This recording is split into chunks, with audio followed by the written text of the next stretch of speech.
नमस्कार भावांनो, स्वागत आहे तुमचं आपल्या चॅनल. येत्या 22 जुलै रोजी महाराष्ट्राचे लाडके उपमुख्यमंत्री आणि राजकारणातील चाणक्य माननीय श्री देवेंद्रजी फडणवीस साहेब यांचा वाढदिवस आहे. आणि याच निमित्ताने आज आपण मोबाईलवर अतिशय कडक आणि प्रोफेशनल वाढदिवसाचा बॅनर कसं डिझाईन करायचं हे शिकणार आहोत.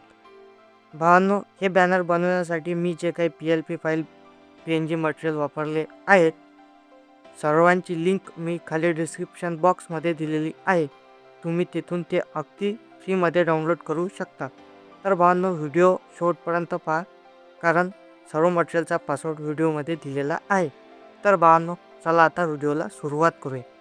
तर बघू शकता, आता आलो आहे आपण पिक्सार टॅबमध्ये. आजचं जे बॅनर आहे आपण पिक्सार टॅबमध्येच करणार आहे. बघू शकता, मी जे काही बॅकग्राऊंड आहे व्हाईट आपलं ते मी ॲड करून घेतलेलं आहे. आणि त्याच्यानंतर आपण ॲड करणार आहे त्याच्यावर आपला महाराष्ट्राचा मॅप.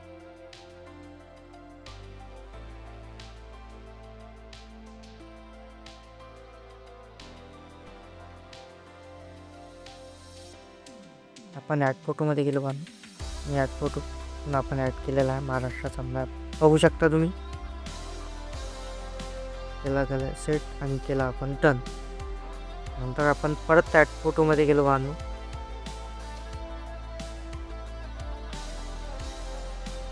नंतर आपण एक इमेजचा स्टॉक म्हणून व्हाईट शॅडो घेतला, बघू शकता.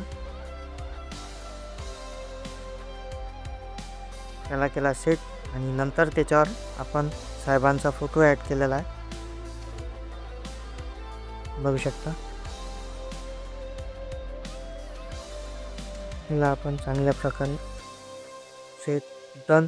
चांगल्या प्रकारे आपला स्टॉक आलेला आहे. बाजूला दिसत तुम्हाला व्हाईटमध्ये स्टॉक आलेला आहे बांधू, बघू शकता. एकदम कडक आणि चांगल्या प्रकारे दिसत आहे. त्याला आपण डन. त्याच्यानंतर आपण ॲड करणार आहे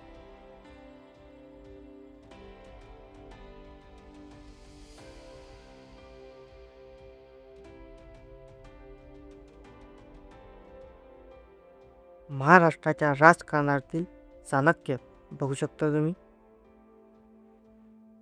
चांगल्या प्रकारे आपण सेट केलं. परत आपण ॲड फोटोमध्ये गेलो बांधू.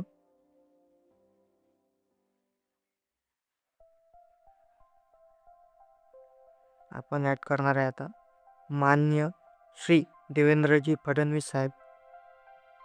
तर भावांनो, फॉन्ट कसा वाटला नक्की कमेंट करून सांगा. बघू शकता तुम्ही, DG फॉन्ट आहे. डन.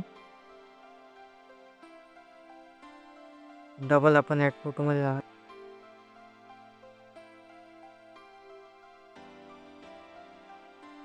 आणि त्याच्यानंतर आपल्याला दीर्घ आयुष्य व्हा याला आपण चांगल्या प्रकारे सेट केलं. आणि आता आपण ॲड करणार आहे जे की आपली थेट PNG 22 जुलै. त्याच्यानंतर आपला लोगो. तर भावांनो, फायनली आपलं देवेंद्रजी फडणवीस साहेबांचा वाढदिवस बॅनर तयार झाला आहे.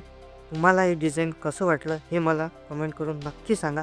जर व्हिडिओ आवडला असेल तर व्हिडिओला लाईक करा आणि शेअर करा. तर भेटूया पुढच्या एका कडक व्हिडिओमध्ये. तोपर्यंत जय महाराष्ट्र.